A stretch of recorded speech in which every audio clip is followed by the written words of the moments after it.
παξάω διπλή γροθιά πίσω μπρος. Το δουλέψουμε λιγάκι. Πάμε. Με βηματισμούς, 2 ευθείες, γροθιές και 2 παξάω. Όλες οι κινήσεις βγαίνουν από το κέντρο. Ο βηματισμός, έτσι να έχουμε ένα συγχρονισμό, πλήρη έκταση γροθιές.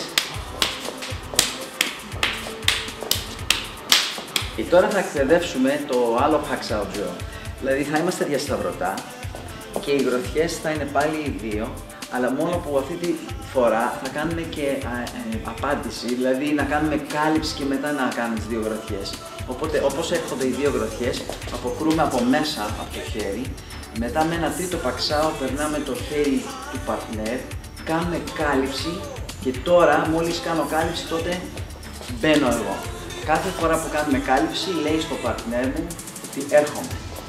Οπότε εκπαιδεύουμε και την αφή.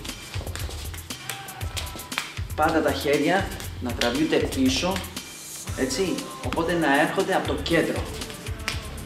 Και οι άμυνες και οι γροθιές.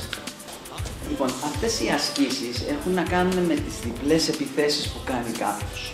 Δηλαδή, αν κάνει 2 ευθείες, είναι πολύ κλασική επίθεση, ειδικά στο box, γενικά στο freestyle, κάνουμε 2 ευθείες ή 2 ευθείες. Αυτό μπορεί να εξελιχθεί και μετά και με μία κυκλική, 2 ευθείες, μία κυκλική, εξαρτάται. Αλλά τώρα θέλουμε να μάθουμε να βλέπουμε τις 2 γροθιές να έρχονται και εμείς να τις αποκρούμε.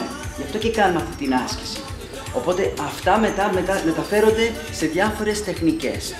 Οπότε θα κάνουμε μία τεχνική που βγαίνει από αυτή την άσκηση. Σε περίπτωση που κάποιος μας μπει με 2 ευθείες επιθέσεις,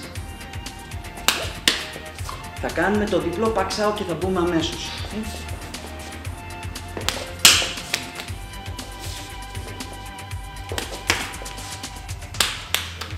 Okay. Οπότε κάνοντας πίσω, αποκρούω και τις 2 ευθείες. Αμέσως πρέπει το χέρι μου να έρθει από κάτω. Και καθώς έρχομαι, πάω κάτω, δίπλα από το νόμο, δίπλα από το πόδι, καλύπτω το χέρι και μετά συνεχίζω την επίθεση.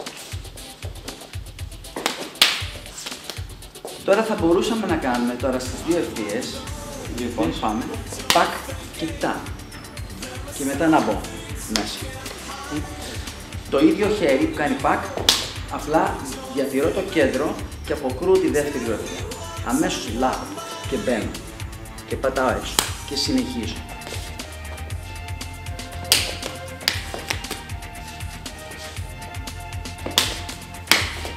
Μπορώ να κάνω διάφορα.